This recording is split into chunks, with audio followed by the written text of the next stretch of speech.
When we had our pre-discussion a week ago, I was surprised that all of you said labor is a big deal, and maybe I'm surprised because that isn't covered in the part that I do. But so talk a little bit about that. How is labor impacting your businesses? Well, 10 years ago, our industry had over 600 post-secondary culinary programs. Today, there's probably less than 400. So there's less people going into the back of the house part of that. So the labor force there is shrinking.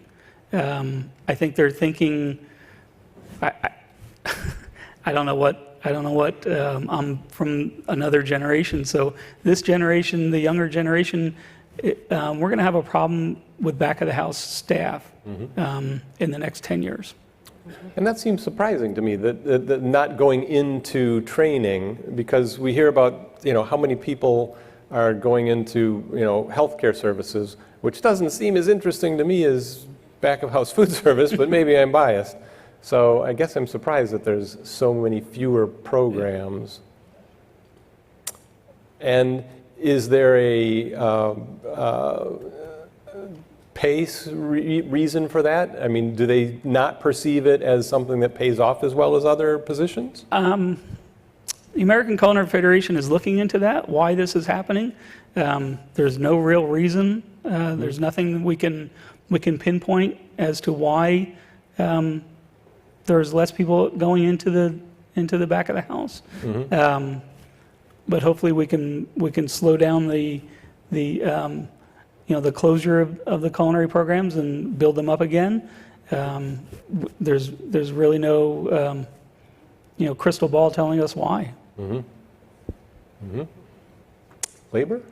Beth, Cheryl? Yeah, I think for us, it's one of the biggest impacts is probably the driver shortage and the impact that's having. I mean, it not only for our drivers, but even for the products that we're bringing in. Trying to get trucks in, and the impact it has on pricing. So we're feeling that both internally and from the external pressures. Yep. So this would be interesting if you said yes, but I have to ask: autonomous driven trucks? Have you started looking into that yet? You know what? I can't speak to that, but on my own personal opinion, I don't know. I'm mixed on that.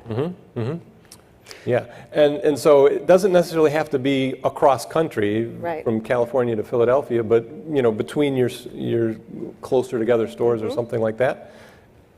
It seems like it's happening, fairly quickly.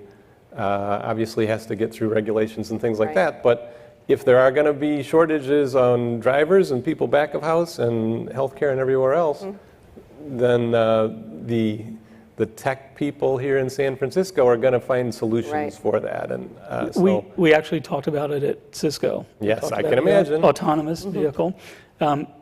Getting to the location is one thing. Getting the product off the truck is another. Right. That's a very good point.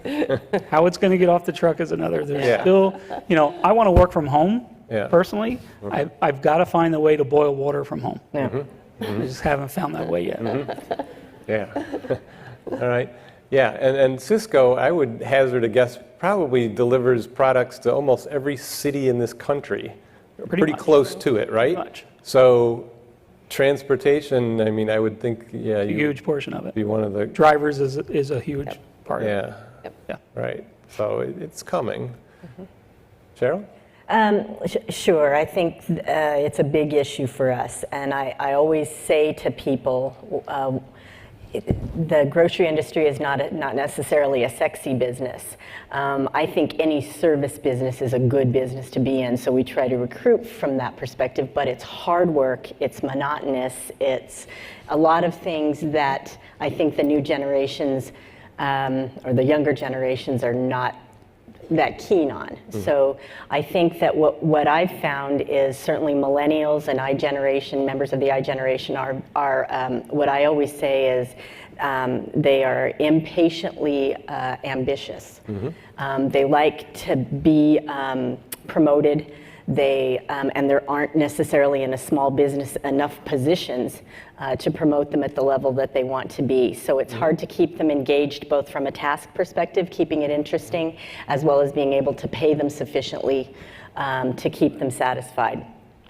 Plus, with the demands of the consumer in terms of wanting that engagement, you have to have a different level of employee. And I think those are harder and harder to attract to the grocery industry. Right. They are like little restaurants Right. within the grocery store. Yeah, But and the we've tasks are different. Yeah, we've shown time and time again that one of the reasons that people go to places like Kaune's is because it has people who can guide them through the store and tell them about the products, not just where are they and what do they cost. But that requires some degree of commitment, not necessarily formal training, but some commitment there.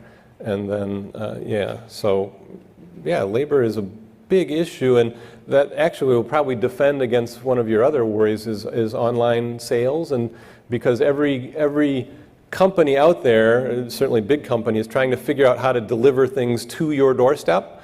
And so they're click and collect, click and Instacart will deliver it to your house, but that requires people too. And so they're going to hit a wall very, very quickly.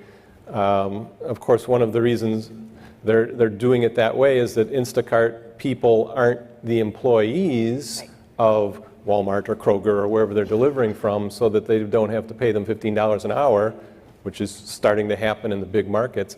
Nevertheless, how many drivers are out there to do that is going to constrict what could happen in terms of online sales growth. Yeah, that's right. We do delivery on a small scale. We deliver 3 days a week, and most of our customers are homebound individuals or older individuals, and they talk to the same person every time they call, and she can almost put their list together without them asking. She knows what they need, and I think that still will be valuable to the consumer.